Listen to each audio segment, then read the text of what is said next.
Welcome to Dead Man Talking.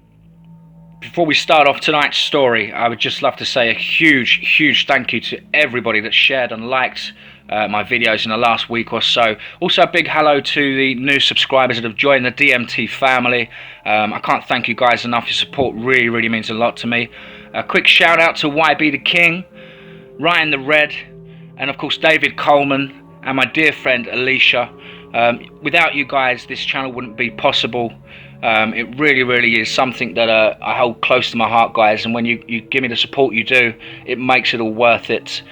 Also, a side note to everyone, I'd just like to say we have a huge announcement coming up in possibly the next week, so do stay tuned for that. We're going to take DMT to a whole new level.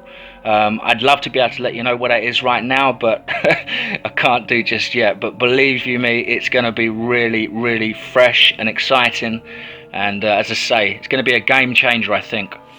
Without further ado, guys, let's get into tonight's Dogman story, entitled Turned Tables. Let's get straight into that.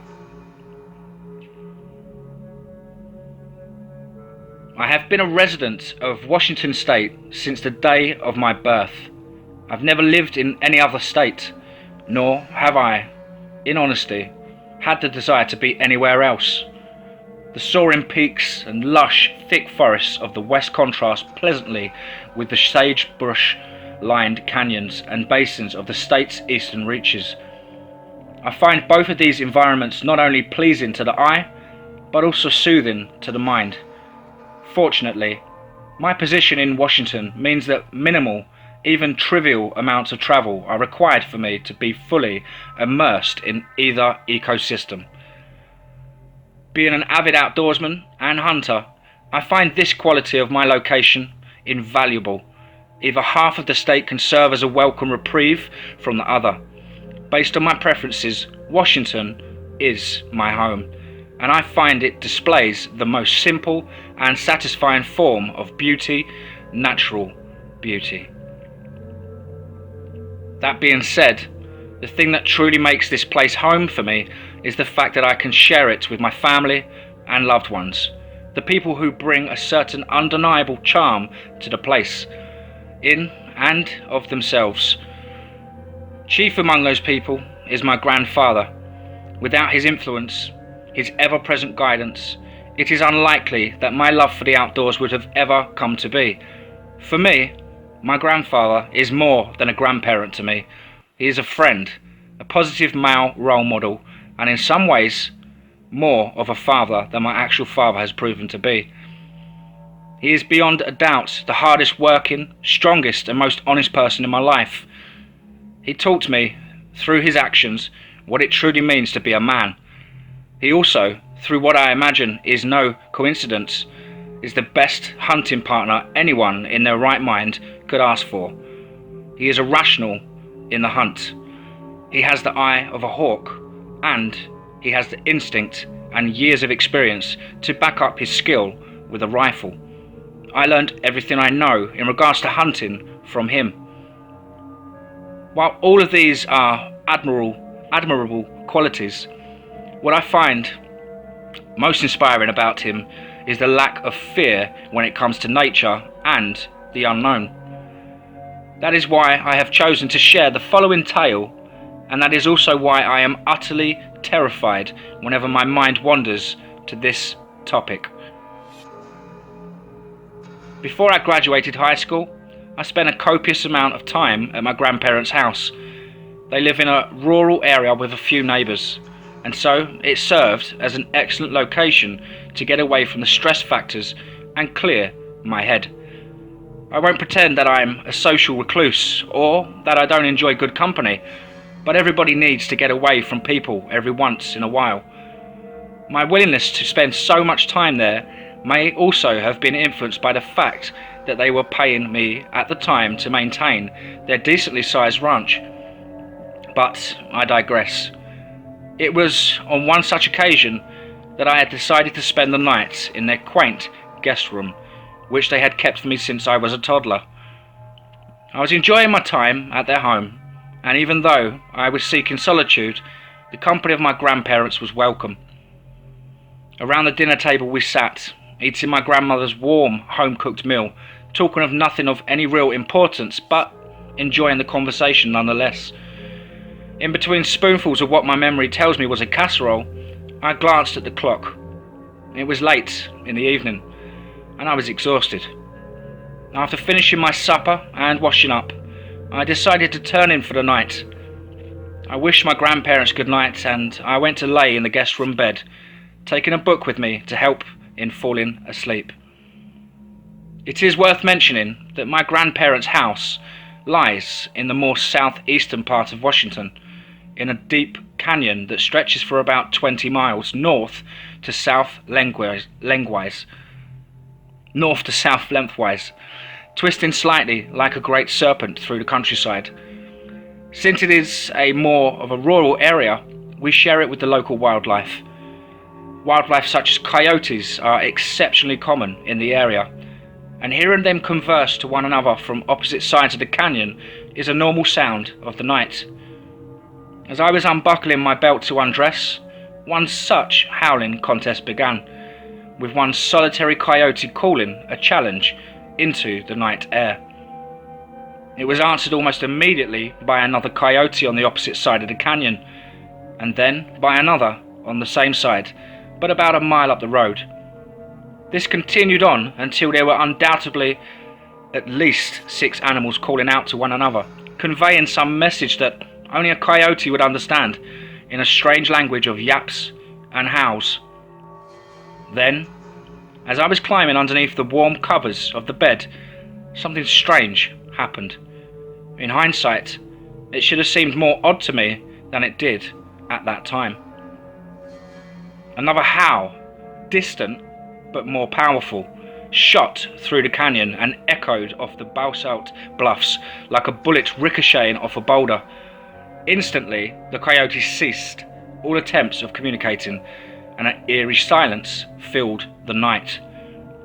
It was clear to my trained ears that it had been no coyote that had made that deep, primal, almost angry sound.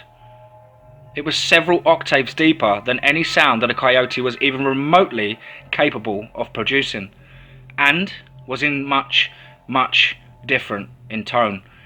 One that rattled your skeleton and made you uneasy in spite of yourself. A tone that was almost solid as it passed through you and your being. I've never, ever heard anything like it since, and it's nearly impossible to explain to someone who hasn't heard it themselves. I struggled mentally with that, and I had just heard, trying to wrap the rational part of my brain around it in such a way that it could be explained. It was unmistakably canine in origin, but very few animals are able to convey emotion in the way that that howl had. After a few seconds of trying and failing to assign the sounds to an animal in my mind's catalogue of animal calls, I dismissed it as the nearest neighbour's dog.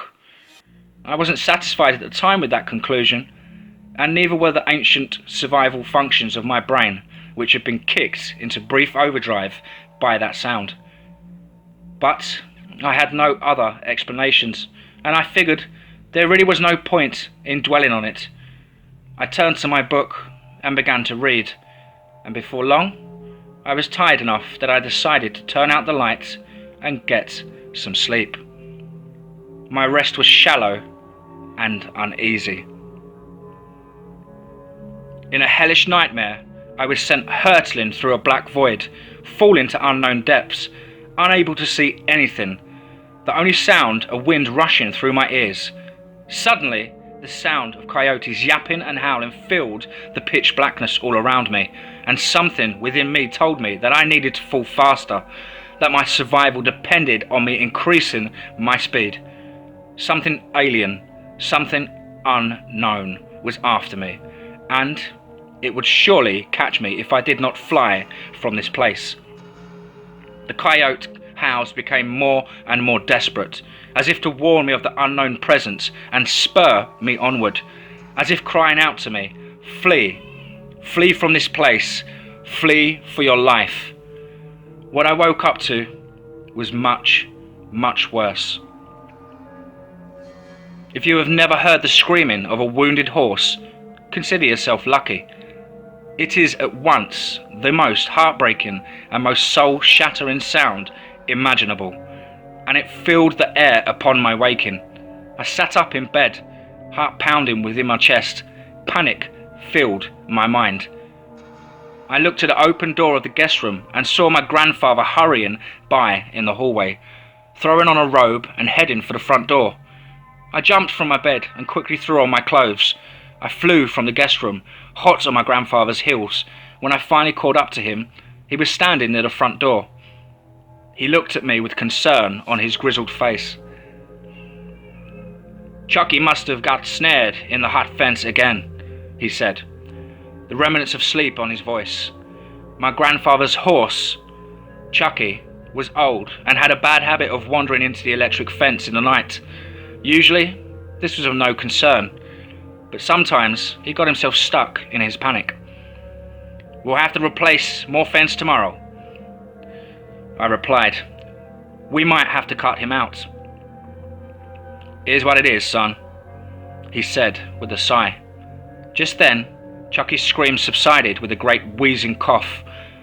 I looked at my grandfather, who was staring at nothing in particular, listening intently. Then, I saw him do something that was out of character completely, which almost scared me more than a nightmare had. He nervously reached above the door frame and grabbed his .357 revolver, which he had kept there for emergencies. This would not be alarming, except that I had never seen him grab it for a reason like this. The only reason he would ever have grabbed it is if he himself felt unsafe. This frightened me to my very core.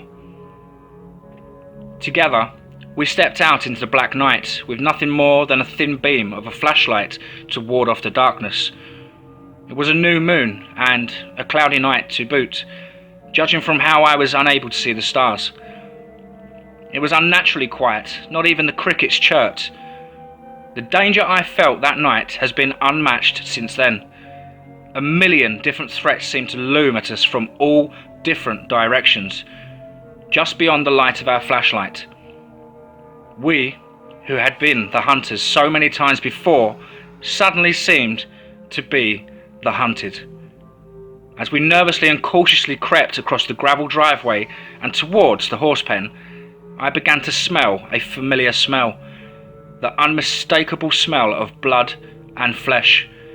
It usually didn't bother me when I was hunting, but in the current circumstances, it offended my nose. When we reached a distance of about 40 feet from the horse pen, I noticed something just beyond the flashlight's beam, lying in the gravel ahead of us.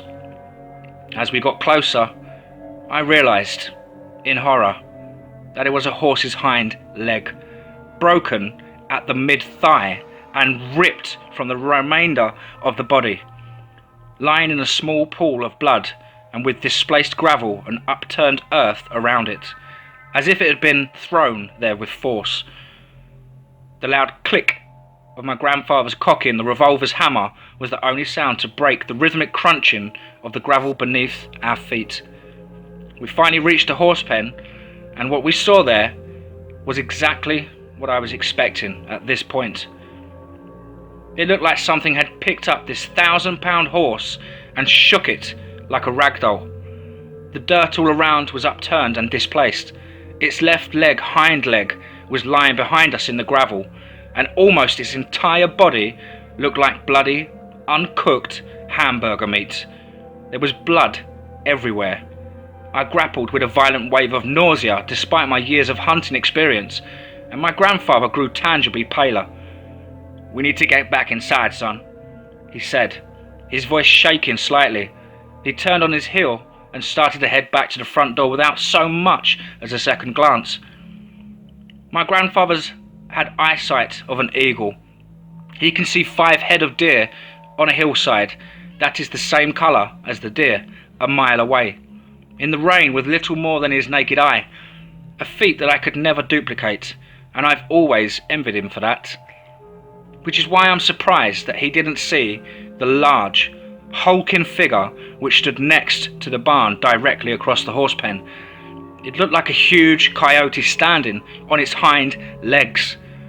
It was just as tall as me, and I could tell it was crouching. It didn't make any sound, and it only twitched its large, pointed ears slightly. The eyes, I could feel them. It made eye contact with me, and they burned through my soul like a laser. It hated me. It wanted me dead. I could feel it. Naturally, I've never been so scared in my life, which is why I didn't need convincing to get back in the house. I backed up all the way to the front door. I didn't dare turn my back to that thing. They say that when you see or experience something that you can't handle, your mind censors part of the memory, adding or deleting details. It's self-defense. Ignorance is, after all, bliss. The truth is, I don't know what I saw that night. I hope it was my frightened mind playing tricks on me. Deep down in my soul, I know it was real. In all those years since, I've never shared with anyone what I saw at my grandfather's. In all the years since, I've never shared with anyone what I saw after my grandfather turned around. What would people have thought? I've reached a point where I no longer care who calls me a liar and a madman. I see that thing almost every time I close my eyes, and I feel that hate. I'm used to feeling like I'm at the top of the food chain, to feeling like the hunter. But that night, I felt like the prey. Wow, wow, wow. Hope you guys enjoyed that story. Stumbled upon that a few nights ago, and I really enjoyed the detail, and I absolutely believe this to be a true account of an encounter on a farmland in rural Washington state. Do let me know what you think, guys, below in the comments. Of course, please do like and share. And as ever, folks, remember, be safe, not sorry.